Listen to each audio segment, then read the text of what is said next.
Hi guys and welcome to this class, and today we are going to be talking about osteomalacia. So pick up a pen and a pen and let's get started. Hi guys.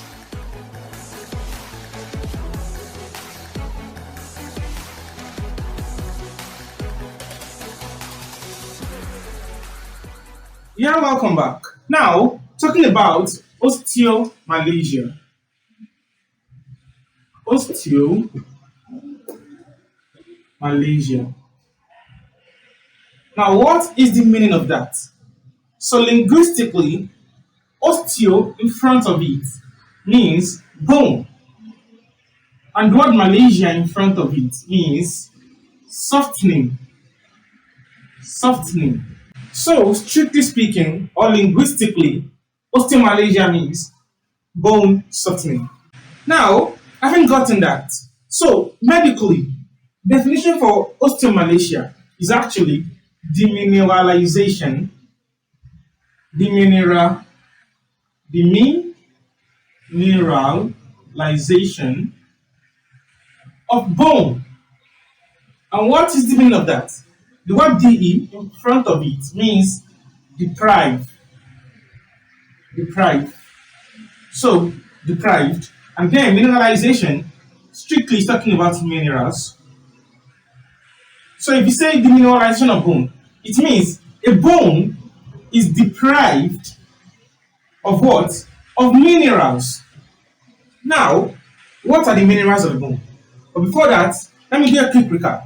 I said osteomalacia is bone softening, and medically it means demineralization of bone, which means bone is going to be deprived or lack what? Minerals. So, what are the minerals? So, the lack of those minerals is what actually causes softening. So, lack of minerals is what causes the what? The softening.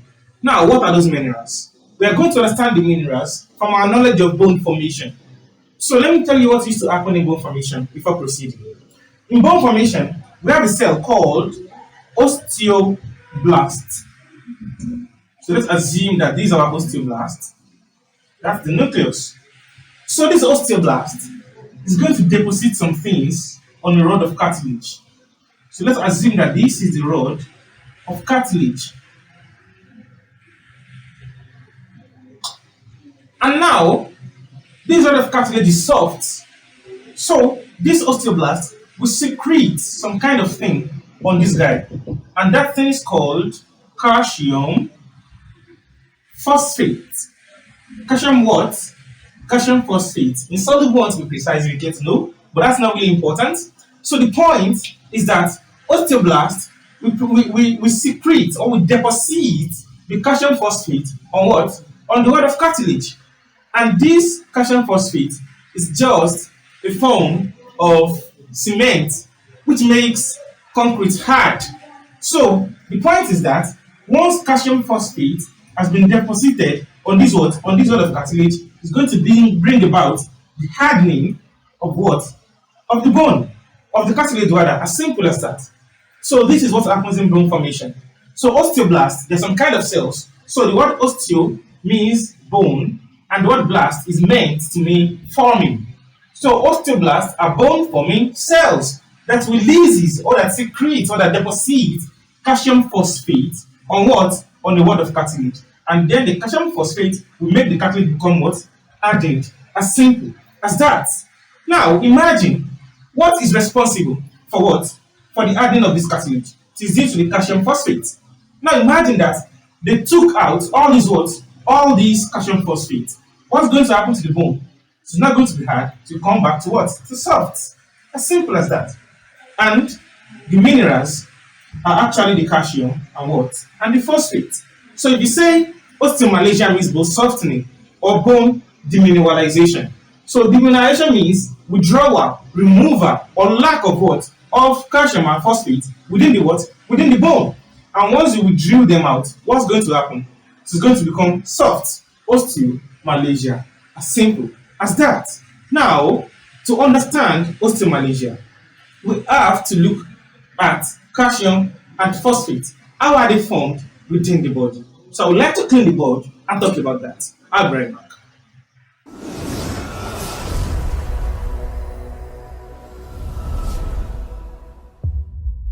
Yeah, welcome back. And now let's talk about the regulation of calcium and phosphate. Now we understand that bone mineralization is actually talking about a guy called what? Osteoblast. And what osteoblast is doing is that it's carrying what? It's carrying minerals into the what? Into the bone. So it's carrying what? Minerals into the bone. And we said those minerals are what? Calcium and what? And phosphate. So calcium and phosphate are meant to be inside the bone. But in osteomalacia, there is lack of what? Lack of these minerals. And the bone is getting what? It's getting soft. As simple as that. Now, if that be the case, to understand osteomalacia very well, we have to know the regulation of calcium and phosphate. I won't really say much about this, but I'll just try to make it elaborate. I'll try to make it clear. I'll try to make it vivid as much as possible. Now, starting with calcium, okay, we can actually deal with it together. Calcium and phosphate. For calcium and phosphate to be available in the blood, something is needed, and that thing is vitamin D. Vitamin what? Vitamin D. Now, the point is, how can we get vitamin D? The point is, if you have low level of vitamin D, you have low level of calcium and low level of phosphate. So if you have high level of vitamin D, you are going to have high level of calcium and phosphate. But the question is how? Trust me, you are going to understand right now. So this is the point. This vitamin D, how is it produced? It is produced in 2 ways. So the first one is for us to eat it. So that's to take in what? That's to take in food with what? With big D into our body system.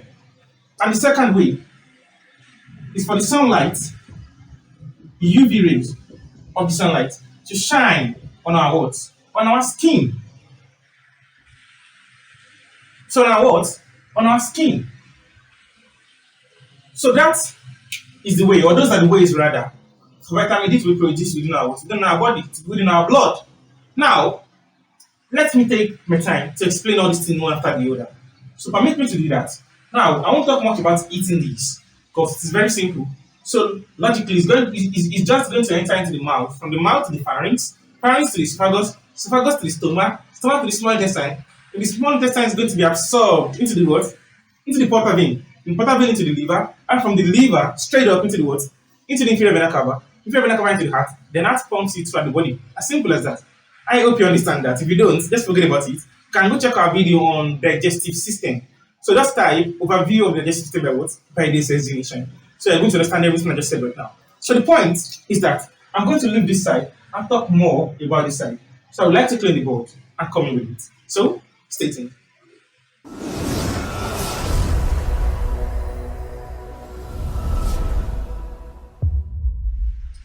Yeah, welcome back. And now let's talk about the formation of vitamin D. Now, let's say we have the morning light, the morning sunlight to be precise, right here. And let's say this is the skin. We know that the outer layer or the topmost layer of the skin is called the epidermis. Epi what? Epidermis. And the second layer is called the what? The dermis. And now within these two layers, we have something called the provitamin D3. So you can call it what? Provitamin D3. So you can also call it provitamin D as well. So it's not important to put D3. So the point is that anatomically, it is called, I don't mean anatomically, but let's say chemically. So chemically it is called 7-dihydrocholesterol. So that is the inactive vitamin D. It is found within the what? Within the epidermis and the what? And the dermis. Now, they are inactive. That is why they put pro in front of them. So we are very conversant with anatomy and physiology.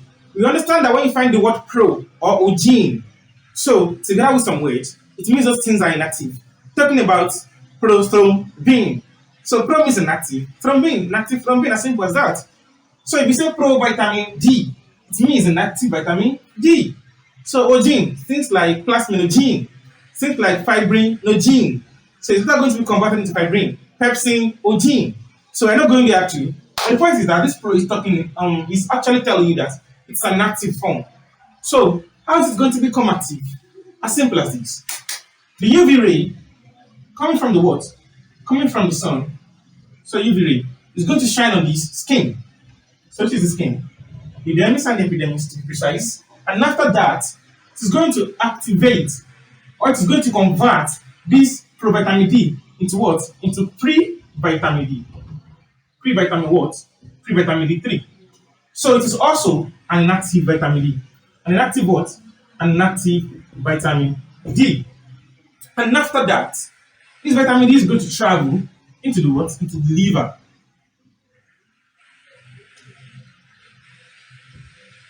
And once it is within the liver, we have some kind of enzyme within the liver called 25 hydroxylase. 25 what? Hydroxylase. So this 25 hydroxylase is going to convert the pre-vitamin D into 25 hydroxyl vitamin D. 25 hydroxyl vitamin D. As simple as that. Now let me come back a little bit. So after the UV ray shines on the what? On the skin, the pro vitamin D3, which is called 7-dihydrocholesterol, is going to be converted into what? Pre-vitamin D3. And now the pre-vitamin D3 is going to be taken to the liver. And once inside the liver, the pre-vitamin D3 is going to be converted to what? To 25 hydroxyl vitamin D. By what? By 25 hydroxylase. So by now you should have understand that lase or ACE is denoting an enzyme. We say enterocyte. Entero is denoting the small intestine, or intestine to be precise. Cyte means the cell. So enterocyte is the cell of the small intestine. But they will use what? Enterokinase. As simple as that. So now, what else we're talking about? So 25 hydroxylase within the liver is going to convert the pre-vitamin D into what? Into 25 hydroxyl vitamin D. As simple as that. And once it is out of the liver, this 25 hydroxyl vitamin D is going to come into the what? Into another organ called the kidney. Kidney. So, and once within the kidney, we have another enzyme here too, called 1-alpha hydroxylase. 1-alpha what? Hydroxylase. So this 1-alpha hydroxylase is going to convert this 25 hydroxyl vitamin D. Okay, let me read this part. So this enzyme here, 1-alpha hydroxylase, is going to convert what? 25 hydroxyl vitamin D into what? Into calcitriol. Okay, let's do this. Into calcitriol. Calcitriol, which is the active vitamin D. Active what? Vitamin D. Now, let me come back a little bit. The UV ray is going to shine on the what? On the skin. And the provitamin D3, also called what? 7-dihydrocholesterol, is going to be converted into what? Into pre-vitamin D3. And the pre-vitamin D3 is going to go to the liver. And within the liver, the pre-vitamin D3 is going to be converted by 25 hydroxylase into what? 25 hydroxyl vitamin D. So the name of the enzyme is 25 hydroxylase. The name of the formed compound is 25 hydroxyl vitamin D. So the 25 hydroxyl vitamin D will now go into the what? Into the kidney. And within the kidney now, there's an enzyme there called 1-alpha hydroxylase. And 1-alpha hydroxylase is going to convert 25 hydroxyl vitamin D. This guy here is going to convert it into what? Into calcitriol or active vitamin D. As simple as that. Now, what will happen with this vitamin D? This vitamin D is going to act on majorly two organs. The first one is the what? The first one is the small intestine. Although I'm drawing the large, it's just for us to understand. So,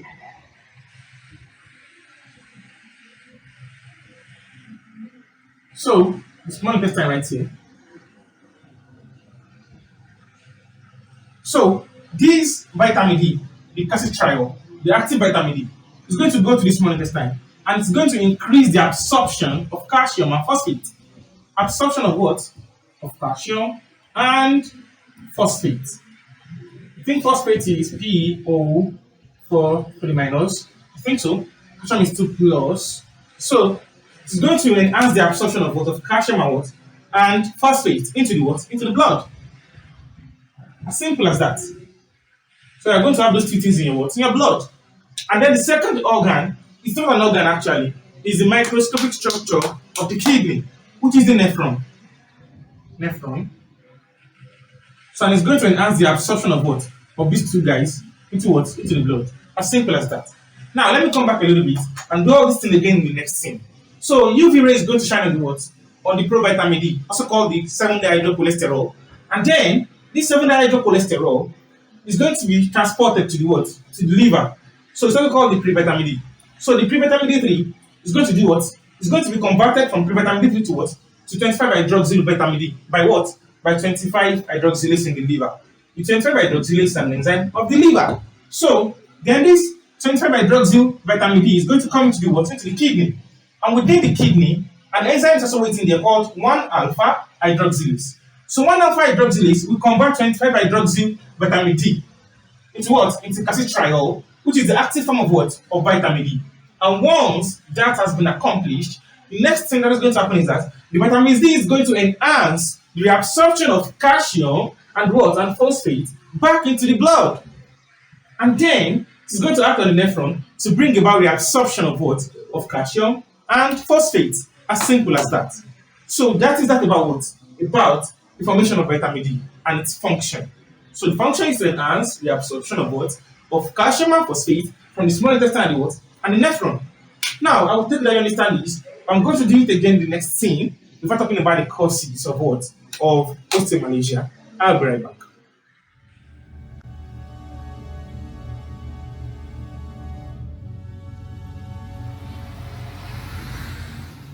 Yeah, welcome back.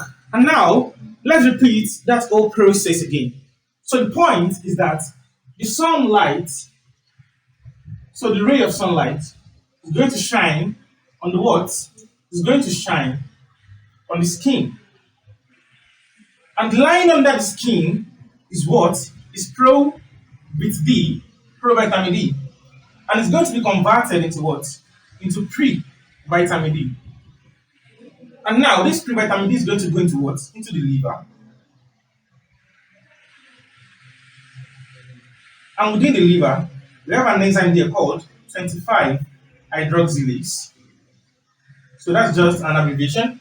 So this pre-vitamin D within the liver is going to be converted into 25-hydroxyl. Hydroxyl is OH. So hydroxyl vitamin D in short. So with the help of these 25-hydroxylase. So a quick recap.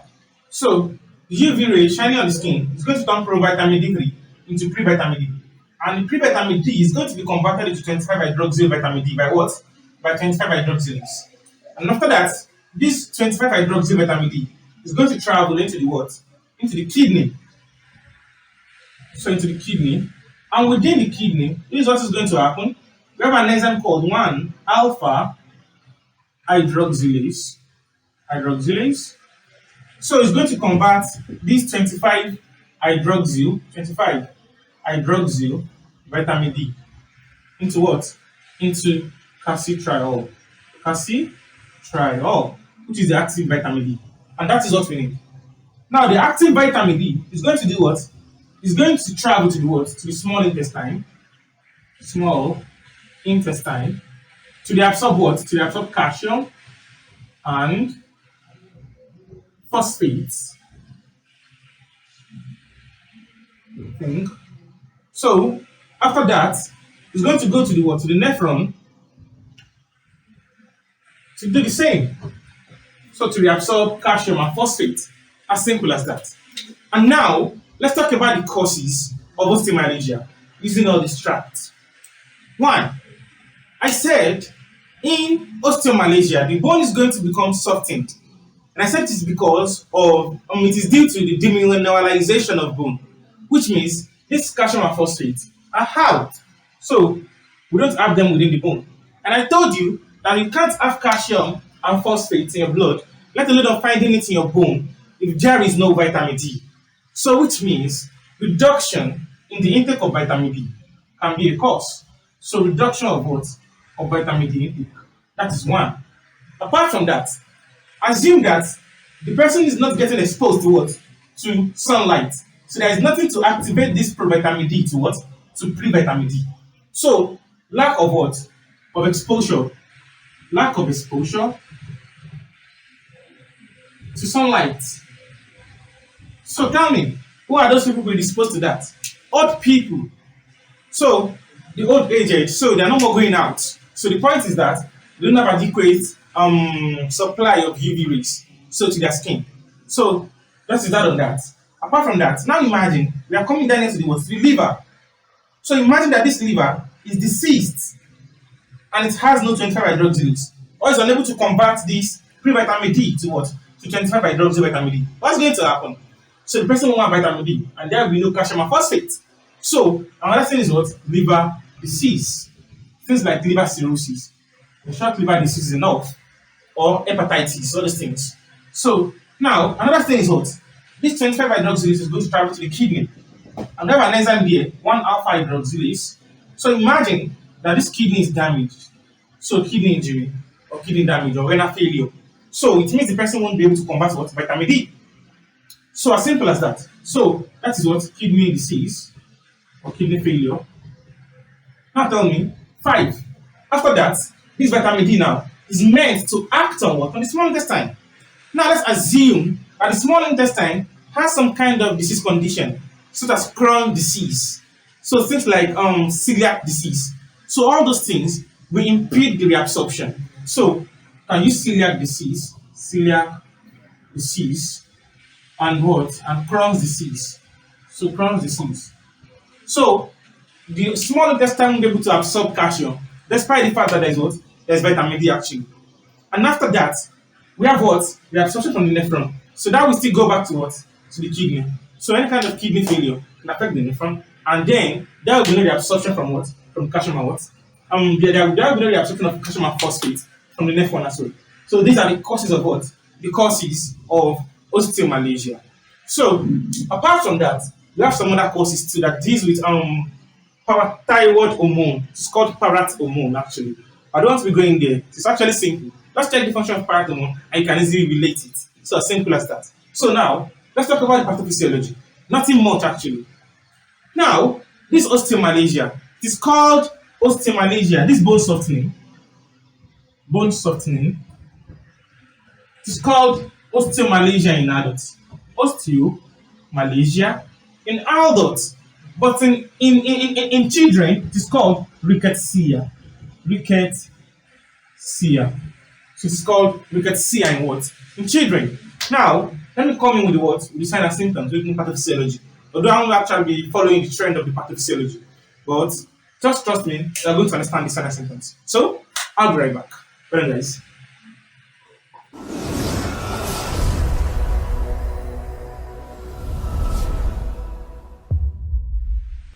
Yeah, welcome back. I'm sorry, let me just change this marker. Please give me a blue marker. A new one from the new packet. So, but let me continue using this first. Now, back to what we were discussing. So that's this under the textbook. look. Just look here under the textbook. So back to what we were discussing. So we have the effects of osteomalacia. I think the clinical manifestation. So the clinical manifestation of osteomalacia. So what is it going to cause? So the sign and symptom now. Now let's assume together. Okay, I said this bone softening, this osteomalacia. It's called osteomalacia in adults. But rickettsia in what? In infants. Now in adults, what is osteomalacia going to cause? Softening of the bone. So let's assume that this is the bone of an adult. So let's say that's the femur, then the tibia, and the fibula supporting it. So we have the joints right here. So it's neural membrane. Talking about the articular cartilage. Don't worry about what I'm saying. Let's assume that we are doing the joints and the bone. So this being the femur, and this being the what? The tibia and the fibula. One, because the bone is getting softened, The first layer we are going to have is just bone fragility. Bone what? Bone fragility. That means the bone will become fragile. So as simple as that. And after that, due to the lack of calcium and phosphate, so the bone is going to be weak. So bone weakness, so it can become as bone fragility as well. But let me come with something else. Things like bone pain. Good. So bone pain is going to result, and after that, this joint is going to be painful as well. So you can have joint pain. And the last one for adults, so the major one actually, is that the bone are going to be prone to fracture because they are weak already, so they can be fractured easily. So prone to what? Prone to fracture. As simple as that. But in infants, what do you think will happen? All these things are happening because the bone development has been completed. But in infants, the bone is yet to what? To be developed. Now, what used to happen in infants?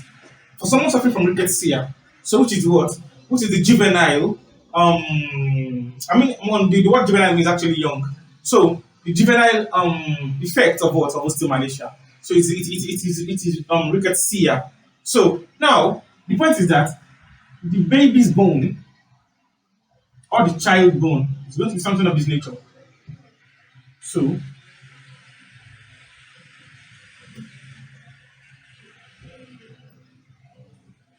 it has formed a C letter. You get that? So that is going to happen at this other side too. So same thing occurring at the what? At the other side. So, and this is called bow-leggedness. But the point is bow-leggedness majorly starts from the joint, the knee joint to be precise. So the anatomical term for bow-leggedness is genovarium. Geno what? Genovarium. The word geno means knee. It comes from Latin word, I think. And the word varium means to curve outward. Outward. The opposite of varium is varus actually in Latin. It means to curve inward. But it's called genovarium, and that is what? Bow-leggedness. Bow-leggedness. So, leggedness. As simple as that. So, apart from that in infants, the next thing that it used to cause is cranial tapes. So, cranial what? Cranial tapes. So, cranial tapes. In cranial tapes is from two words. The word cranial denoting the skull, and the word tapes means softening. Softening. So just like that, Malaysia. So the skull bones are going to become what? Softened rather.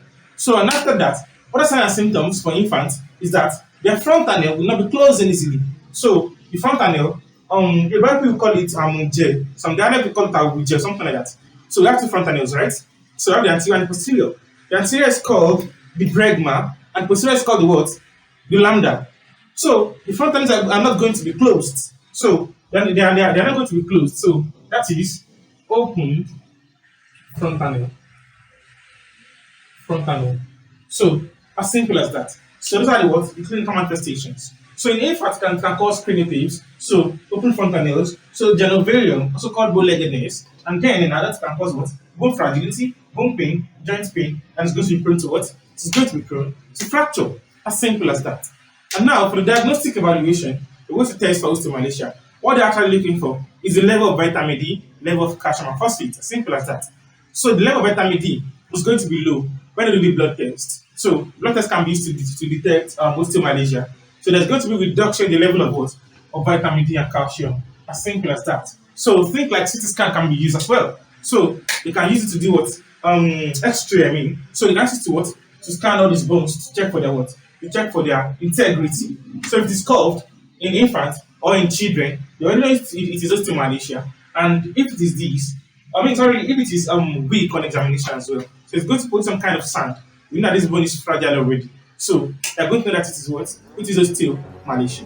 And that is just the end of the class for this video. So I think that you enjoyed the video. So if you do make sure you give it a thumbs up. And if this is your first time watching a video from the SSG Nation, do make sure to subscribe and hit the bell button so we can notify you when I create any video. And do not forget, if you are enrolling for our for our lecture, for our course, A to Z Anatomy, just check the description below. They are going to be added up to the free group. And after that, they are going to be charged. And then you know what that means. Well done, guys. Trust me, we are affordable. Alright, guys.